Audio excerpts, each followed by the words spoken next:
Students, in this video, I'm going to explain about DNA replication. How DNA replication occurs.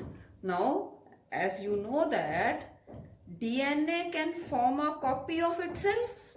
The process of formation of a new DNA from a parental DNA is called as DNA replication. Now, beta, there are three methods by which replication can take place. There are three ways. First one is the dispersive, second is conservative, third is semi-conservative. Now suppose अपने कोले आ parental DNA है जिहदे दोनों strands मैं blue color दे दिखाए है. We have a parental strand. तो बेटे फर्स्ट ਜਿਹੜਾ ਹੈ ਮੈਥਡ ਜਿਹੜਾ ਹੋ ਸਕਦਾ ਹੈ DNA the replication the that could be dispersive. Now dispersive means to spread, to mix. ਠੀਕ ਹੈ, ਜਿਵੇਂ ਤੁਸੀਂ ਕਈ ਵਾਰ ਕੀ ਕਰਦੇ ਹੋ, ਥੋੜੀ ਜੀ ਬਾਇਓ ਤੇ ਫਿਰ ਨਾਲ ਹੀ ਫਿਜ਼ਿਕਸ ਪੜ੍ਹਦੇ ਹੋ ਤਾਂ ਫਿਰ ਥੋੜਾ ਜਿਹਾ ਮਿਕਸ ਹੋ ਜਾਂਦਾ ਨਾ, ਸੋ that is the dispersion, right? ਸੋ ਕਹਿੰਦਾ ਡੀਐਨਏ ਹੈ ਜਿਹੜਾ ਜਦੋਂ ਉਹਦੀ ਰੈਪਲੀਕੇਸ਼ਨ ਹੁੰਦੀ ਹੈ ਇਟ ਕੁਡ ਬੀ ਡਿਸਪਰਸਿਵ. ਡਿਸਪਰਸਿਵ ਦਾ ਮਤਲਬ ਕਿ ਅੱਧਾ ਨਵਾਂ ਅੱਧਾ ਪੁਰਾਣਾ, ਅੱਧਾ ਨਵਾਂ ਅੱਧਾ ਪੁਰਾਣਾ. ਮਤਲਬ ਆ ਦੇਖੋ, ਕਿਤੋਂ ਕਿਤੋਂ ਬਲੂ ਦਿਖਾਇਆ ਮੈਂ, ਕਿਤੋਂ ਕਿਤੋਂ ਰੈੱਡ, ਕਿਤੋਂ ਕਿਤੋਂ ਬਲੂ, ਕਿਤੋਂ ਕਿਤੋਂ ਰੈੱਡ, ਕਿਤੋਂ ਬਲੂ ਕਿਤੋਂ ਰੈੱਡ, ਕਿਤੋਂ ਬਲੂ ਕਿਤੋਂ ਰੈੱਡ. ਤਾਂ ਪੈਰੈਂਟਲ ਡੀਐਨਏ ਸੀ, ਇਹਦੇ ਤੋਂ ਦੋ ਨਵੇਂ ਡਾਟਰ ਡੀਐਨਏ ਬਣ ਗਏ. ਠੀਕ ਹੈ, ਕਾਪੀਜ਼ ਬਣ ਗਈਆਂ, ਦੋ ਕਾਪੀਜ਼. ਇਸ ਕਾਪੀ ਦੇ ਵਿੱਚ ਵੀ ਕਿਤੇ ਕਿਤੇ ਪੇਰੈਂਟ ਵਾਲਾ ਰੈੱਡ ਦਿਖ ਰਿਹਾ ਤੇ ਕਿਤੇ ਕਿਤੇ ਪੇਰੈਂਟ ਵਾਲਾ ਬਲੂ ਦਿਖ ਰਿਹਾ ਤੇ ਕਿਤੇ ਕਿਤੇ ਨਵਾਂ ਰੈੱਡ ਆ ਗਿਆ, ਕਿਤੇ ਕਿਤੇ ਬਲੂ, ਕਿਤੇ ਕਿਤੇ ਰੈੱਡ, ਕਿਤੇ ਕਿਤੇ ਬਲੂ, ਕਿਤੇ ਕਿਤੇ ਰੈੱਡ. ਦਿਸ ਇਜ਼ ਡਿਸਪਰਸਿਵ ਮੈਥਡ ਕਿ ਜਦੋਂ ਡੀਐਨਏ ਦੀ ਰੈਪਲੀਕੇਸ਼ਨ ਹੋਊਗੀ ਤਾਂ ਜਿਹੜਾ ਹੈ ਕਿ ਮਤਲਬ ਕਿ ਅੱਧਾ ਨਵਾਂ ਸਟ੍ਰੈਂਡ ਬਣੂਗਾ ਤੇ ਅੱਧਾ ਜਿਹੜਾ ਹੈ ਪੇਰੈਂਟ ਵਾਲਾ ਸਟ੍ਰੈਂਡ ਬਣਦਾ ਹੈ. ਉਸ ਤੋਂ ਬਾਅਦ ਬੇਟੇ ਸੈਕਿੰਡ ਹੈਗਾ ਕੰਜ਼ਰਵੇਟਿਵ ਮੈਥਡ. ਕੰਜ਼ਰਵੇਟਿਵ ਮੈਥਡ ਦੇ ਵਿੱਚ ਕੀ ਹੈ, ਆ ਪੈਰੈਂਟਲ ਡੀਐਨਏ ਸੀ ਬਲੂ ਕਲਰ ਵਾਲਾ, ਕਹਿੰਦਾ ਇੱਕ ਤਾਂ ਪੈਰੈਂਟਲ ਹੀ ਬਣ ਜਾਂਦਾ ਹੈ. ਠੀਕ ਹੈ, ਨਵੇਂ ਸਟ੍ਰੈਂਡਸ, ਦੋ ਨਵੇਂ ਸਟ੍ਰੈਂਡਸ ਬਣਨੇ, ਇੱਕ ਪੈਰੈਂਟਲ ਬਣ ਜਾਂਦਾ, ਇੱਕ ਨਵਾਂ ਬਣ ਜਾਂਦਾ. ਓਲਡ ਅਲੱਗ ਰਹੇਗਾ, ਠੀਕ ਹੈ, ਓਲਡ ਹੈ ਇਹ ਅਲੱਗ ਹੀ ਰਹੇਗਾ ਤੇ ਜਿਹੜਾ ਨਿਊ ਹੈ ਉਹ ਅਲੱਗ ਰਹੇਗਾ. ਠੀਕ ਹੈ, ਇਹਦੇ ਵਾਂਗੂ ਨਹੀਂ ਕਿ half old half new, half old half new. Two strands are being formed but both of them are different from each other. One is old and one is new. The third one is the semi-conservative. मतलब एक strand parental, एक strand नवा. ठीक है, one old ਜਿਹੜਾ blue ਵਾਲਾ ਹੈ ਤੇ ਇੱਕ ਸਟ੍ਰੈਂਡ ਤੇ ਇੱਕ ਉਹਦੇ ਨਾਲ ਜਿਹੜਾ ਹੈ ਨਵਾਂ. ਤਾਂ ਬੇਟੇ ਡਿਫਰੈਂਟ ਸਾਇੰਟਿਸਟ ਨੇ ਆਪਦੀਆਂ ਜਿਹੜੀਆਂ ਸੀਗੀਆਂ ਦਲੀਲਾਂ ਪੇਸ਼ ਕੀਤੀਆਂ ਕਿ ਕੁਛ ਸਾਇੰਟਿਸਟ ਕਹਿੰਦੇ ਕਿ ਜਿਹੜਾ DNA the replication that is ਡਿਸਪਰਸਿਵ, ਬਾਕੀ ਕਹਿੰਦੇ ਕੰਜ਼ਰਵੇਟਿਵ ਤੇ ਕੁਛ ਸੀਗੇ ਜਿਹੜੇ ਕਹਿੰਦੇ it is semi conservative. ਫਿਊ said that it is semi conservative. ਠੀਕ ਹੈ, ਤਾਂ ਬੇਟੇ ਜਿਹੜਾ ਅੱਜ ਜਿਹੜਾ ਹੈ ਮੰਨਿਆ ਜਾਂਦਾ ਹੈ ਕਿ ਡੀਐਨਏ ਦੀ ਰੈਪਲੀਕੇਸ਼ਨ ਹੈ ਜਿਹੜੀ ਉਹ ਸੈਮੀ ਕੰਜ਼ਰਵੇਟਿਵ ਹੁੰਦੀ ਹੈ. ਆਹ ਦੋਨੋਂ ਰੋਂਗ ਪ੍ਰੂਵ ਹੋ ਗਏ ਤੇ ਆ this semi conservative was proved as this is the right method of DNA replication. ਬੇਟੇ ਵਾਟਸਨ ਐਂਡ ਰਿਕ ਨੇ ਆਪਾਂ ਨੂੰ ਪਤਾ ਡਬਲ ਹੈਲਿਕ ਮਾਡਲ ਦਿੱਤਾ. ਜਦੋਂ ਉਹਨਾਂ ਨੇ ਡਬਲ ਹੈਲਿਕ ਮਾਡਲ ਦਿੱਤਾ ਤਾਂ ਨਾਲ ਹੀ ਉਹਨਾਂ ਨੇ semi conservative mode of replication ਵੀ ਪ੍ਰਪੋਜ਼ ਕੀਤਾ. ਉਹਨਾਂ ਨੇ ਕਿਹਾ ਕਿ ਜਿਹੜੀ ਡੀਐਨਏ ਦੀ ਰੈਪਲੀਕੇਸ਼ਨ ਹੈ ਉਹ ਸੈਮੀ ਕੰਜ਼ਰਵੇਟਿਵ ਹੁੰਦੀ ਹੈ. ਜਿਹੜੇ ਦੋ ਸਟ੍ਰੈਂਡਸ ਹੁੰਦੇ ਉਹਨਾਂ ਦੇ ਵਿੱਚ ਇੱਕ ਪੈਰੈਂਟਲ ਹੁੰਦਾ, ਇੱਕ ਨਿਊ ਹੁੰਦਾ. ਸੈਮੀ ਮੀਨਸ ਹਾਫ, ਕੰਜ਼ਰਵ ਮੀਨਸ ਬਚਾਉਣਾ. ਠੀਕ ਹੈ, ਅੱਧਾ ਡੀਐਨਏ ਬਚਾ ਲਿਆ, ਹਾਫ ਓਲਡ ਡੀਐਨਏ ਮਤਲਬ ਅੱਧਾ ਪੈਰੈਂਟਲ ਡੀਐਨਏ ਆ ਗਿਆ. ਠੀਕ ਹੈ, ਤੇ ਅੱਧਾ ਨਵਾਂ ਆ ਗਿਆ। ਤਾਂ ਵਾਟਸਨ ਐਂਡ ਰਿਕ ਨੇ ਬੇਟੇ ਇਹ ਸੁਜੈਸਟ ਕਰਤਾ ਕਿ ਬਈ ਸਾਨੂੰ ਲੱਗ ਰਿਹਾ ਹੈ ਕਿ ਇਹ ਸੈਮੀ ਕੰਜ਼ਰਵੇਟਿਵ ਹੁੰਦੀ ਹੈ ਜਿਹੜੀ ਰੈਪਲੀਕੇਸ਼ਨ ਹੈ, ਮਤਲਬ ਅੱਧਾ 올ਡ ਸਟ੍ਰੈਂਡ ਹੈ ਜਿਹੜਾ ਉਹ ਆਉਂਦਾ, ਮਤਲਬ ਇੱਕ 올ਡ ਸਟ੍ਰੈਂਡ ਆਉਂਦਾ ਤੇ ਇੱਕ ਨਵਾਂ ਸਟ੍ਰੈਂਡ ਆਉਂਦਾ। After the replication, each DNA molecule would have one parental and one new strand. Parental वाला blue सी ते जेड़ा नवा बनया है that is the red in color। ਤਾਂ ਇੱਕ strand blue ਤੇ ਇੱਕ ਤੁਸੀਂ red ਦੇਖ ਰਹੇ ਹੋ, ਇਹਦਾ ਵੀ ਇੱਕ blue ਤੇ ਇੱਕ red।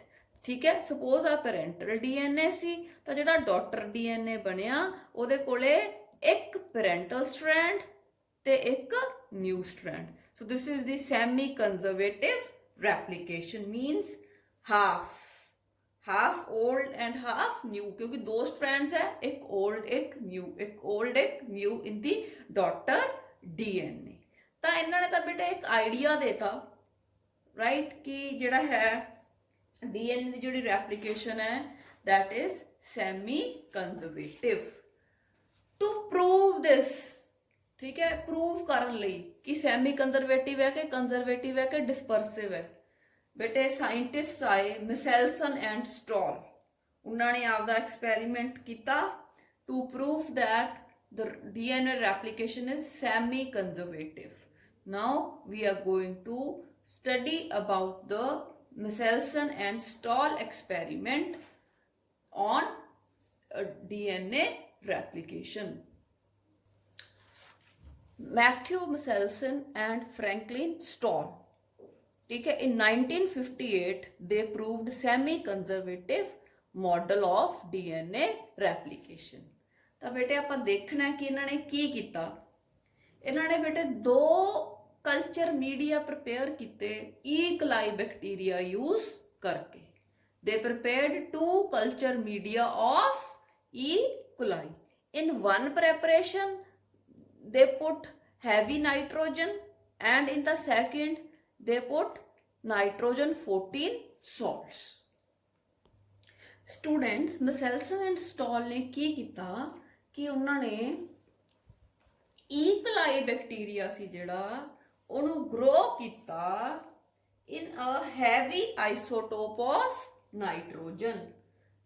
E. coli बैक्टीरिया नू ग्रो किया in a heavy isotope of nitrogen, ਜਿਹਨੂੰ ਕਹਿੰਦੇ ਆਪਾਂ 15 nitrogen 15, right?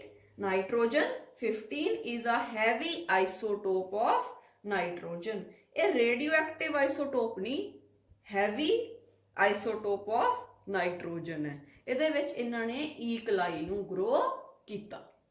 ਠੀਕ ਹੈ, ਹੁਣ ਬੇਟੇ ਦੇਖਣ ਵਾਲੀ ਗੱਲ ਇਹ ਹੈ ਕਿ ਇਹਦੇ ਵਿੱਚ ਕਿਉਂ ਗਰੋ ਕੀਤਾ, ਹੈਵੀ ਆਈਸੋਟੋਪ ਆਫ ਨਾਈਟ੍ਰੋਜਨ ਦੇ ਵਿੱਚ ਕਿਉਂ ਗਰੋ ਕੀਤਾ। ਆਪਾਂ ਨੂੰ ਪਤਾ ਹੈ DNA ਕੰਟੇਨਸ ਕਾਹਦਾ ਬਣਿਆ, DNA ਕਿਹੜੇ ਕੰਪੋਨੈਂਟਸ ਹੁੰਦੇ ਆ, ਸ਼ੂਗਰ, ਫਾਸਫੇਟ ਐਂਡ ਬੇਸ। ਜਿਹੜਾ ਬੇਸ ਹੈ ਉਹਦੇ ਅੰਦਰ ਕੀ ਹੁੰਦਾ, ਨਾਈਟ੍ਰੋਜਨ। ਠੀਕ ਹੈ, ਬੇਸਿਸ ਦੇ ਅੰਦਰ ਕੀ ਹੁੰਦਾ, ਨਾਈਟ੍ਰੋਜਨ। ਤਾਂ ਬੇਟੇ ਇਹਨਾਂ ਨੇ ਨਾਈਟ੍ਰੋਜਨ ਯੂਜ਼ ਕਰ ਲਈ ਤਾਂ ਕਿ ਬੇਸਿਸ ਦੇ ਅੰਦਰ ਨਾਈਟ੍ਰੋਜਨ ਆ ਸਕੇ ਤੇ ਉਸ ਤੋਂ ਬਾਅਦ ਜਿਹੜਾ ਬੈਕਟੀਰੀਆ ਹੈ ਉਹਨੂੰ ਅਲੱਗ-ਅਲੱਗ ਕੀਤਾ ਜਾ ਸਕੇ। ਠੀਕ ਹੈ, ਹੁਣ ਜਿਹੜਾ E. coli ਬੈਕਟੀਰੀਆ ਸੀ ਉਹਨੂੰ ਜਦੋਂ ਨਾਈਟ੍ਰੋਜਨ 15 ਜਿਹੜਾ ਸੀਗਾ ਆਈਸੋਟੋਪ ਦੇ ਵਿੱਚ ਗਰੋ ਕੀਤਾ ਤਾਂ ਬੇਟੇ ਜਿਹੜੇ ਉਹਦਾ ਮਤਲਬ ਜਿਹੜੇ ਉਹਦੇ ਵਿੱਚ ਬੇਸਿਸ ਹੈ, ਠੀਕ ਹੈ, ਐਡੇਨਿਨ ਗੁਆਨਿਨ ਜਿਹੜੇ ਵੀ ਬੇਸਿਸ ਹੈ ਉਹ ਕਿਹੜੇ ਬਣ ਗਏ, N15 ਬਣ ਗਏ ਉਹ ਹੁਣ। ਠੀਕ ਹੈ, ਕਿਉਂਕਿ ਜਿਹੜੀ ਨਾਈਟ੍ਰੋਜਨ ਹੈ ਉਹਦੇ ਬੇਸਿਸ ਦੇ ਅੰਦਰ ਚਲੀ ਜਾਊਗੀ। ਜਿਹੜੀ ਆਪਾਂ ਹੈਵੀ ਨਾਈਟ੍ਰੋਜਨ ਦਾ ਆਈਸੋਟੋਪ ਜਿਹੜਾ 15 ਯੂਜ਼ ਕਰ ਰਹੇ ਹਾਂ ਇਹ ਉਹਦੇ ਬੇਸਿਸ ਦੇ ਅੰਦਰ ਚਲਾ ਜਾਊਗਾ ਕਿਉਂਕਿ ਜਿਹੜੇ ਬੇਸਿਸ ਹੈ ਉਹ ਬਣਦੇ ਹੈ ਨਾਈਟ੍ਰੋਜਨ ਦੇ। ਠੀਕ ਹੈ, ਤਾਂ ਸਭ ਤੋਂ ਪਹਿਲਾਂ ਉਹਨਾਂ ਨੇ ਕੀ ਕੀਤਾ, E. coli ਨੂੰ ਨਾਈਟ੍ਰੋਜਨ 15 ਦੇ ਹੈਵੀ ਆਈਸੋਟੋਪ ਦੇ ਵਿੱਚ ਗਰੋ ਕੀਤਾ। ਠੀਕ ਹੈ, ਇਹ ਜਿਹੜਾ ਇਹ ਹੈਵੀ ਆਈਸੋਟੋਪ ਹੈ ਬੇਟੇ, ਠੀਕ ਹੈ, ਇਹਨੂੰ ਜਿਹੜਾ ਹੈ ਜਦੋਂ ਗਰੋ ਕੀਤਾ ਬੈਕਟੀਰੀਆ ਨੂੰ ਤਾਂ ਉਹਦੇ ਜਿਹੜੇ ਡੀਐਨਏ ਦੇ ਸਟ੍ਰੈਂਡਸ ਸੀਗੇ, ਈ ਕਲਾਈ ਦੇ ਡੀਐਨਏ ਦੇ ਜਿਹੜੇ 2 ਸਟ੍ਰੈਂਡ ਸੀ, ਦੋਨਾਂ ਸਟ੍ਰੈਂਡਸ ਦੇ ਵਿੱਚ ਜਿਹੜਾ ਨਾਈਟ੍ਰੋਜਨ 15 ਸੀ ਇਨਕੋਪਰੇਟ ਹੋ ਗਿਆ, ਉਹਨਾਂ ਦੇ ਸਟ੍ਰੈਂਡਸ ਦੇ ਵਿੱਚ ਚਲਾ ਗਿਆ, ਕਿਉਂਕਿ ਸਟ੍ਰੈਂਡਸ ਬਣੇ ਆ ਬੇਸਿਸ ਦੇ, ਤੇ ਜਿਹੜੇ ਬੇਸਿਸ ਹੈ ਦੇ ਕੰਟੇਨ ਨਾਈਟ੍ਰੋਜਨ, ਤੇ ਇਹ ਵਾਲੀ ਜਿਹੜੀ ਹੈਵੀ ਨਾਈਟ੍ਰੋਜਨ ਸੀ ਇਹ ਉਹਨਾਂ ਦੇ ਬੇਸਿਸ ਦੇ ਅੰਦਰ ਚਲੀ ਗਈ, ਤੇ ਜਿਹੜੇ ਡੀਐਨਏ ਦੇ ਸਟ੍ਰੈਂਡਸ ਸੀਗੇ ਉਹ ਹੁਣ ਹੈਵੀਅਰ ਬਣ ਗਏ। ਜਿਹੜਾ ਨਾਈਟ੍ਰੋਜਨ 15 ਆਈਸੋਟੋਪ ਹੈ ਇਟ ਇਜ਼ ਅ ਹੈਵੀਅਰ ਆਈਸੋਟੋਪ, ਇਸ ਕਰਕੇ ਜਿਹੜੇ ਉਹ ਸਟ੍ਰੈਂਡਸ ਸੀ ਉਹ ਵੀ ਕੀ ਬਣ ਗਏ, ਹੈਵੀਅਰ। ਠੀਕ ਹੈ, ਇਹ ਬੇਟੇ ਆਪਾਂ ਕਿਉਂ ਕਰ ਰਹੇ ਹਾਂ, ਕਿਉਂਕਿ ਆਪਾਂ ਸੈਂਟਰੀਫਿਊਗੇਸ਼ਨ ਪ੍ਰੋਸੈਸ ਜਿਹੜਾ ਹੁੰਦਾ ਹੈ ਹਾਈ ਸਪੀਡ ਤੇ ਮੂਵ ਕਰਦੇ ਆ ਆਪਾਂ, ਤਾਂ ਕਿ ਡੈਂਸਿਟੀ ਦੇ ਅਕੋਰਡਿੰਗ ਜਿਹੜੀਆਂ ਚੀਜ਼ਾਂ ਉਹ ਅਲੱਗ-ਅਲੱਗ ਹੋ ਸਕਣ, ਤੇ ਇਸ ਕਰਕੇ ਆਪਾਂ ਹੈਵੀ ਤੇ ਲਾਈਟ ਨੂੰ ਯੂਜ਼ ਕਰ ਰਹੇ ਹਾਂ। ਜਿਹੜਾ ਲਾਈਟ ਜਿਹੜਾ ਹੁੰਦਾ ਹੈ ਉਹ ਉੱਪਰ ਰਹਿ ਜਾਂਦਾ ਹੈ, ਜਿਹਦੀ ਡੈਂਸਿਟੀ ਮਤਲਬ ਲੋ ਹੁੰਦੀ ਹੈ ਉਹ ਟੌਪ ਤੇ ਉਹਦੀ ਲੇਅਰ ਬਣ ਜਾਂਦੀ ਹੈ, ਤੇ ਜਿਹਦੀ ਡੈਂਸਿਟੀ ਜ਼ਿਆਦਾ ਹੁੰਦੀ ਹੈ ਉਹ ਨੀਚੇ ਬੈਠ ਜਾਂਦਾ, ਉਹ ਥੱਲੇ ਬੈਠ ਜਾਂਦਾ। ਠੀਕ ਹੈ, ਈ ਕੋਲਾਈ ਬੈਕਟੀਰੀਆ ਨੂੰ ਨਾਈਟ੍ਰੋਜਨ 15 ਦੇ ਹੈਵੀ ਆਈਸੋਟੋਪ ਦੇ ਵਿੱਚ ਗਰੋ ਕੀਤਾ, ਤੇ ਦੇਖਿਆ ਕਿ ਜਿਹੜਾ ਉਹਦੇ ਦੋਨੋਂ ਸਟ੍ਰੈਂਡਸ ਸੀ ਈ ਕੋਲਾਈ ਦੇ, ਉਹਨਾਂ ਦੇ ਵਿੱਚ ਨਾਈਟ੍ਰੋਜਨ 15 ਚਲੀ ਗਈ, ਕਿਉਂਕਿ nitrogen is a component of a base. ਠੀਕ ਹੈ, ਹੁਣ ਤੱਕ ਆਪਾਂ ਇੰਨਾ ਕੀਤਾ ਹੈ। ਜਿਹੜਾ ਨਾਈਟ੍ਰੋਜਨ 15 ਹੈ ਇਹ ਹੈਵੀ ਹੈ, ਠੀਕ ਹੈ, ਇਸ ਕਰਕੇ ਜਿਹੜਾ ਡੀਐਨਏ ਸੀ ਉਹ ਵੀ ਹੈਵੀ ਆਇਆ। ਕਲੀਅਰ। ਉਸ ਤੋਂ ਬਾਅਦ ਬੇਟੇ ਜਦੋਂ ਈ ਕੋਲਾਈ ਨੂੰ ਕਈ ਜਨਰੇਸ਼ਨਸ ਦੇ ਵਿੱਚ ਨਾਈਟ੍ਰੋਜਨ 15 ਦੇ ਵਿੱਚ ਗਰੋ ਕੀਤਾ, ਉਸ ਤੋਂ ਬਾਅਦ ਜਿਹੜੀ ਜਨਰੇਸ਼ਨ ਸੀ ਇਹ 15 ਨਾਈਟ੍ਰੋਜਨ ਵਾਲੀ, ਹੈਵੀ ਨਾਈਟ੍ਰੋਜਨ ਵਾਲੀ, ਇਹਨੂੰ ਬੇਟੇ ਫਿਰ ਪਾਤਾ ਨਾਈਟ੍ਰੋਜਨ 14 ਦੇ ਵਿੱਚ। ਜਿਹੜੀ ਨਾਈਟ੍ਰੋਜਨ 14 ਹੁੰਦੀ ਹੈ ਉਹ ਲਾਈਟ ਹੁੰਦੀ ਹੈ, ਉਹ ਨਾਰਮਲ ਹੁੰਦੀ ਹੈ। ਸੋ ਦੇ ਟ੍ਰਾਂਸਫਰਡ ਦਾ ਡਾਟਰ ਸੈਲਸ, ਜਦੋਂ ਫਸਟ ਜਨਰੇਸ਼ਨ ਆ ਗਈ, ਜਿਹੜੀ ਪਹਿਲਾਂ ਈ ਕੋਲਾਈ ਨੂੰ ਗਰੋ ਕੀਤਾ, ਜਿਹੜੇ ਉਹਦੇ ਡਾਟਰ ਸੈਲਸ ਸੀ ਉਹਨਾਂ ਨੂੰ ਆਪਾਂ ਫਸਟ ਜਨਰੇਸ਼ਨ ਕਵਾਂਗੇ। ਉਸ ਫਸਟ ਜਨਰੇਸ਼ਨ ਨੂੰ ਇਹਨਾਂ ਨੇ, ਠੀਕ ਹੈ, ਲਾਈਟ ਨਾਈਟ੍ਰੋਜਨ ਚ ਪਾਤਾ, ਜਿਹੜਾ ਨਾਈਟ੍ਰੋਜਨ 14 ਹੈ। ਨਾਈਟ੍ਰੋਜਨ 14 ਮੀਡੀਅਮ, ਜਿਹੜਾ ਮੈਂ ਬਲੂ ਕਲਰ ਨਾਲ ਦਿਖਾਇਆ।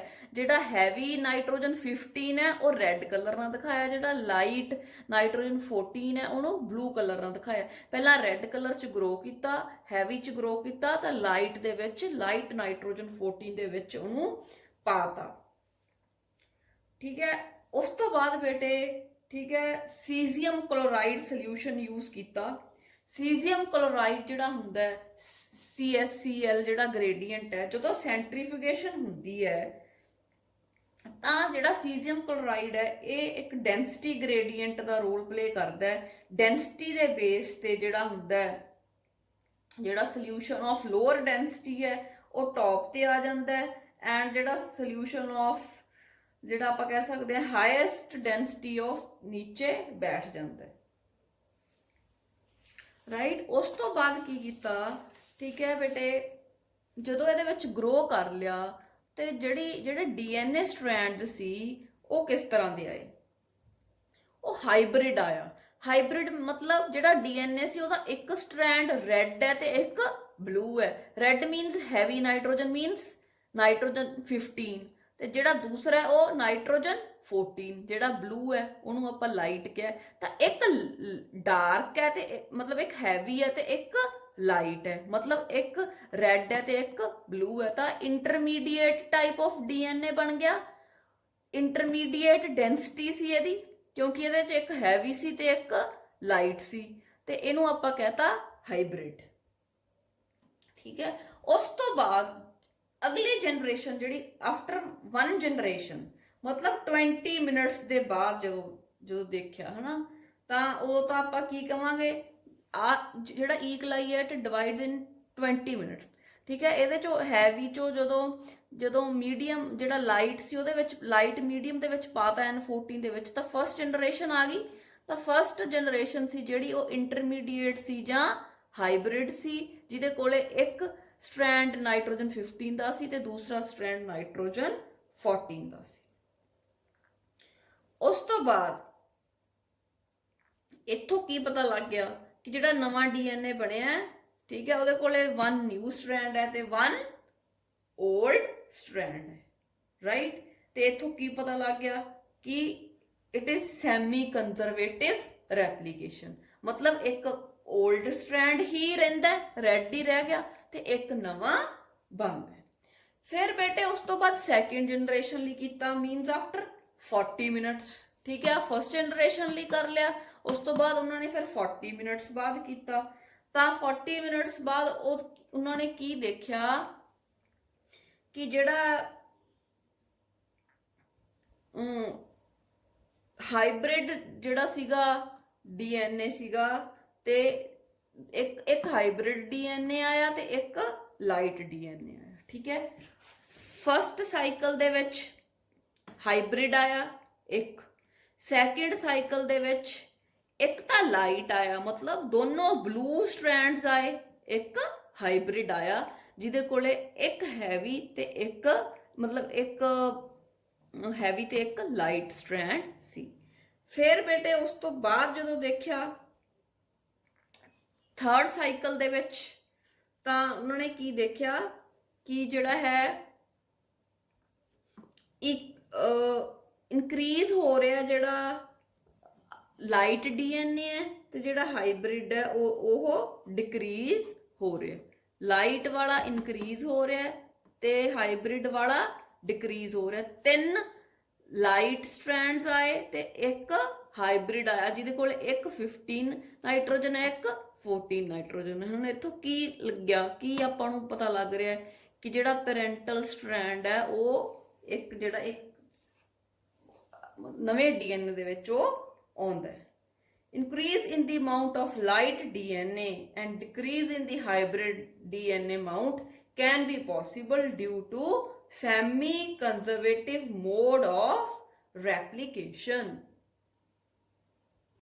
ਤਾਂ ਬੇਟਾ ਫਿਰ ਕੀ ਆਪਾਂ ਕਹਿ ਸਕਦੇ ਹਾਂ, ਜਦੋਂ ਆਪਾਂ ਸੈਕਿੰਡ ਲਿਆ, ਠੀਕ ਹੈ, ਫਸਟ ਦੇ ਵਿੱਚ ਤਾਂ ਆਪਾਂ N15 ਚ ਗਰੋ ਕੀਤਾ, ਸੈਕਿੰਡ ਦੇ ਵਿੱਚ ਆਪਾਂ ਬੇਸਿਸ ਆਫ N14 ਲਈ ਦੂਸਰੇ ਕਲਚਰ ਵਿੱਚ।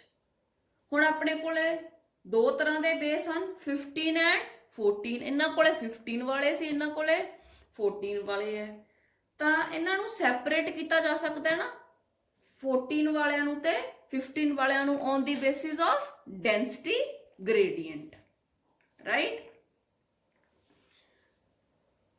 ਹੁਣ ਜਿਹੜੇ ਮਤਲਬ ਆਪਾਂ ਜਿਹੜੇ ਨਾਈਟ੍ਰੋਜਨ 15 ਦੇ ਨਾਲ ਜੋ ਕੰਪਲੀਮੈਂਟਰੀ ਸਟੈਂਡ ਲੱਗੂਗਾ, ਠੀਕ ਹੈ, ਇੱਥੇ ਨਾਈਟ੍ਰੋਜਨ 15 ਵਾਲੇ ਦੇ ਨਾਲ ਜਿਹੜਾ ਕੰਪਲੀਮੈਂਟਰੀ ਸਟੈਂਡ ਲੱਗ ਗਿਆ ਉਹ ਕਿਹੜਾ ਹੈ 14, ਠੀਕ ਹੈ। ਜਦੋਂ ਆਪਾਂ ਉਹਨਾਂ ਨੂੰ ਸੀਜ਼ੀਅਮ ਕਲੋਰਾਈਡ ਚ ਪਾ ਕੇ ਅਲਟਰਾ ਸੈਂਟਰੀਫਿਊਗੇਸ਼ਨ ਕਰਾਂਗੇ ਤਾਂ ਇਹ ਦੋਨੋਂ ਸੈਪਰੇਟ ਹੋ ਜਾਣਗੇ on the basis of density gradient, ਤੇ ਆਪਣੇ ਕੋਲ 2 ਪੀਕਸ ਅਲੱਗ-ਅਲੱਗ ਆ ਜਾਣਗੀਆਂ। ਆਪਾਂ ਦੇਖ ਸਕਦੇ ਹਾਂ blue and red, blue and red. ਜਿਹੜੀ ਹੈਵੀ ਹੁੰਦੀ ਆ ਉਹ ਨੀਚੇ ਆ ਜਾਂਦੀ ਹੈ, ਦੂਸਰੀ ਹੁੰਦੀ ਹੈ ਜਿਹੜੀ ਉਹ ਉੱਪਰ ਆ ਜਾਂਦੀ ਹੈ, ਜਿਹੜੀ ਲਾਈਟ ਵਾਲੀ ਹੁੰਦੀ ਹੈ। ਬਲੂ ਆਪਾਂ ਕਿਹਾ ਸੀ N14 ਵਾਲਾ ਲਾਈਟ ਹੈ, ਤਾਂ ਉਹਦੀ ਉੱਪਰ ਆ ਗਈ ਜਿਹੜੀ ਹੈ।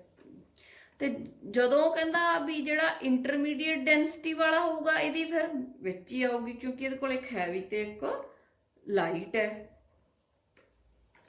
ਤਾਂ ਇਸੇ ਤਰ੍ਹਾਂ ਬੇਟਾ ਜਿਹੜਾ ਹੈਗਾ ਆਪਣੇ ਕੋਲੇ ਆ ਗਏ ਇਹਦੇ ਕੋਲੇ ਜਿਹੜਾ ਬਸ N14 N14 N14 N14 ਇੱਕ ਪੇਰੈਂਟ ਵਾਲਾ ਆ ਗਿਆ, ਇੱਕ ਨਵਾਂ ਸਟ੍ਰੈਂਡ ਬਣ ਗਿਆ, ਰਾਈਟ। ਫਿਰ ਬੇਟੇ ਇੱਕ ਨਵੇਂ ਸਾਇੰਟਿਸਟ ਜਿਨ੍ਹਾਂ ਦਾ ਨਾਮ ਟੇਲਰ ਹੈ, ਉਹਨਾਂ ਨੇ ਇੱਕ ਐਕਸਪੈਰੀਮੈਂਟ ਕੀਤਾ ਔਨ ਅ ਪਲਾਂਟ ਵਿਸੀਆ ਫੈਬਾ। ਇਹ ਇੱਕ ਲਿਗੂਮੀਨੇਸੀ ਫੈਮਿਲੀ ਦਾ ਇੱਕ ਪਲਾਂਟ ਹੈ, ਇਹਨੂੰ ਫੈਬਾ ਬੀਨਸ ਵੀ ਕਹਿੰਦੇ ਹੈ। ਤੇ ਉਹਨਾਂ ਨੇ ਦੱਸਿਆ, ਉਹਨਾਂ ਨੇ ਪ੍ਰੂਵ ਕੀਤਾ ਕਿ ਜਿਹੜਾ ਡੀਐਨਏ ਦੇ ਅੰਦਰ ਕ੍ਰੋਮੋਸੋਮਸ ਪਏ ਹੈ, ਡੀਐਨਏ ਮਤਲਬ ਕ੍ਰੋਮੋਸੋਮਸ ਦੇ ਅੰਦਰ ਜਿਹੜਾ ਡੀਐਨਏ ਪਿਆ ਹੈ also replicate semi conservatively. They proved that the DNA in the chromosomes also replicate semi conservatively। ਤਾਂ ਉਹਨਾਂ ਨੇ ਬੇਟੇ ਕੀ ਕੀਤਾ ਯੂਕੈਰੀਓਟਸ ਦੇ ਵਿੱਚ ਉਹਨਾਂ ਨੇ ਕੀ ਕੀਤਾ, they used radioactive triated thymidine 3H thymidine ट्राइटिएटेड थायमिडीन ਨਾਲ ਲੇਬਲ ਕਰ ਲਿਆ, ਰੇਡੀਓ ਐਕਟਿਵ ਨਾਲ ਲੇਬਲ ਕਰ ਲਿਆ। ਵਿਸੀਆ ਫੈਬਾ ਦੀਆਂ ਜਿਹੜੀਆਂ ਰੂਟਸ ਸੀ ਉਹਨਾਂ ਦੇ ਵਿੱਚੋਂ ਉਹਨਾਂ ਨੇ ਜਿਹੜੇ ਸੀਗੇ ਜਿਹੜੇ ਲਏ ਰੂਟਸ ਨੂੰ ਟ੍ਰੀਟ ਕੀਤਾ with radioactive tritiated thymidine for few days till all the chromosomes of the dividing cells became radioactive। ਠੀਕ ਹੈ, ਰੂਟਸ ਲਈਆਂ, ਰੂਟਸ ਨੂੰ ਜਿਹੜਾ ਸੀਗਾ 3H ਜਿਹੜਾ ਥਾਇਮਿਡੀਨ ਹੈ ਇਹਦੇ ਨਾਲ ਟ੍ਰੀਟ ਕੀਤਾ ਕੁਝ ਦਿਨਾਂ ਲਈ ਤਾਂ ਕਿ ਸਾਰੇ ਜਿਹੜੇ ਕ੍ਰੋਮੋਸੋਮ ਸੀਗੇ ਸੈਲਸ ਦੇ ਡਿਵਾਈਡਿੰਗ ਸੈਲਸ ਦੇ ਉਹ ਰੇਡੀਓ ਐਕਟਿਵ ਹੋ ਜਾਣ। ਫਿਰ ਬੇਟੇ ਜਿਹੜਾ radio active chemical C was withdrawn and replaced with non radioactive chemical। ਠੀਕ ਹੈ, ਫਿਰ ਪਹਿਲਾਂ ਤਾਂ ਉਹ ਸਾਰੇ ਕ੍ਰੋਮੋਸੋਮਸ ਰੇਡੀਓ ਐਕਟਿਵ ਕਰ ਲਏ, ਫਿਰ ਜਿਹੜਾ ਰੇਡੀਓ ਐਕਟਿਵ ਸੀਗਾ ਉਹਨੂੰ ਰਿਪਲੇਸ ਕਰਤਾ with non radioactive chemical. ਤਾਂ ਫਿਰ ਉਹਨਾਂ ਨੇ ਕੀ ਦੇਖਿਆ ਕਿ ਜਦੋਂ ਫਸਟ ਜਨਰੇਸ਼ਨ ਆਈ, ਆ ਦੇਖੋ ਆ ਤਾਂ ਕ੍ਰੋਮੋਸੋਮਸ ਨੂੰ ਲੇਬਲ ਕੀਤਾ, ਉਸ ਤੋਂ ਬਾਅਦ ਜਿਹੜੀ ਫਸਟ ਜਨਰੇਸ਼ਨ ਆਈ ਤਾਂ ਉਹਨਾਂ ਨੇ ਦੇਖਿਆ ਕਿ one of the two chromatids, ठीक है, remained radioactive while the second was non radioactive। ठीक है, ਜਿਹੜਾ रेड कलर ਦਾ means radioactive। ਤਾਂ ਉਹਨਾਂ ਨੇ ਕੀ ਦੇਖਿਆ, ਅਗਰ ਦੋ chromatids ਹੈ ਤਾਂ ਜਿਹੜਾ ਸੀਗਾ ਇੱਕ ਜਿਹੜਾ ਸੀਗਾ chromatid chromosome ਦਾ, ਠੀਕ ਹੈ, ਉਹ radioactive ਸੀ ਤੇ ਜਿਹੜਾ ਪਿੰਕ ਕਲਰ ਦਾ ਦਿਖਾਇਆ ਦਾ ਮਤਲਬ ਉਹ non radioactive ਹੈ। ਫਿਰ ਉਹਨਾਂ ਨੇ ਸੈਕਿੰਡ ਜਨਰੇਸ਼ਨ ਦੇ ਵਿੱਚ ਦੇਖਿਆ 50% ਆਫ ਦਾ ਕ੍ਰੋਮੋਸੋਮਸ ਵਰ ਅਨਲੇਬਲਡ। ਜਿਹੜੇ ਆ ਦੋ ਕ੍ਰੋਮੋਸੋਮਸ ਆਪਾਂ ਦੇਖ ਸਕਦੇ ਆ, ਇਹਨਾਂ ਦੇ ਚਾਰੋਂ ਕ੍ਰੋਮੈਟਿਡਸ ਹੈ ਜਿਹੜੇ ਉਹ ਅਨਲੇਬਲਡ ਹੈ, ਮੀਨਸ ਰੇਡੀਓ ਐਕਟਿਵ ਨਹੀਂ। ਤੇ ਜਿਹੜਾ ਕਹਿੰਦਾ ਫਿਰ ਕਹਿੰਦਾ ਜਿਹੜੇ ਰਿਮੇਨਿੰਗ ਸੀਗੇ 50, ਠੀਕ ਹੈ, ਉਹ ਸੀਗੇ ਜਿਹੜੇ ਉਹ labeled only in one of the two strands। ਦੋ ਤਾਂ ਜਿਹੜਾ ਕਹਿੰਦਾ ਕ੍ਰੋਮੋਸੋਮ ਸੀ ਉਹ ਤਾਂ ਜਮਾ ਅਨਲੇਬਲਡ ਆਏ, ਰੇਡੀਓ ਐਕਟੀਵਿਟੀ ਉਹਨਾਂ ਦੇ ਵਿੱਚ ਆਈ ਨਹੀਂ, ਤੇ ਜਿਹੜੇ ਦੋ ਕ੍ਰੋਮੋਸੋਮ ਸੀ ਉਹਨਾਂ ਦੀ ਇੱਕ ਇੱਕ ਆਰਮ ਜਿਹੜੀ ਸੀਗੀ ਉਹ ਲੇਬਲਡ ਸੀ, ਜਿਹੜੀ ਮੈਂ ਡਾਰਕ ਰੈੱਡ ਕਲਰ ਦੇ ਨਾਲ ਦਿਖਾਈ ਹੈ। ਫਿਰ ਉਹਨਾਂ ਨੇ ਦੱਸਿਆ ਕਿ this is possible only if out of the two strands of a chromosome one is formed fresh ਤੇ ਜਿਹੜਾ ਦੂਸਰਾ that is the parental strand that is conserved। this is the semi conservative replication। ਠੀਕ ਹੈ, ਇੱਥੋਂ ਉਹਨਾਂ ਨੇ ਪਤਾ ਲਗਾ ਲਿਆ ਕਿ ਜਿਹੜਾ ਹੈ ਇਹ ਫੇਰ ਹੀ ਪੋਸੀਬਲ ਹੈ ਕਿ ਜਿਹੜੇ ਦੋ ਕ੍ਰੋਮੋਸੋਮਸ ਹੈ ਜਿਵੇਂ ਅਨਲੇਬਲਡ ਆ ਜਾਂਦੇ ਹੈ। ਤੇ ਕਹਿੰਦਾ ਇਹਦੇ ਵਿੱਚ ਕਹਿੰਦਾ ਫਿਰ ਇਹੀ ਹੈ ਜਿਹੜੇ ਦੋ ਸਟ੍ਰੈਂਡਸ ਹੈ ਕ੍ਰੋਮੋਸੋਮ ਦੇ, ਇੱਕ ਨਵਾਂ ਬਣੇ ਤੇ ਦੂਸਰਾ ਕੰਜ਼ਰਵ ਹੋਇਆ ਹੁੰਦਾ ਹੈ। ਤਾਂ ਕਰਕੇ ਉਹਨਾਂ ਨੇ ਪ੍ਰੂਵ ਕਰਤਾ that the DNA in the chromosomes also replicate semi conservatively। and in the next session I will explain about the mechanism of DNA replication। ਕਿਸ ਤਰ੍ਹਾਂ ਜਿਹੜੇ ਬੇਸ ਪੇਅਰਸ ਹੈ ਉਹ ਇੱਕ ਦੂਸਰੇ ਦੇ ਨਾਲ ਲੱਗਦੇ ਹੈ ਤੇ ਪੁਰਾਣੇ DNA ਤੋਂ ਪੈਰੈਂਟਲ DNA ਤੋਂ ਨਵਾਂ DNA ਬਣ ਜਾਂਦਾ ਹੈ।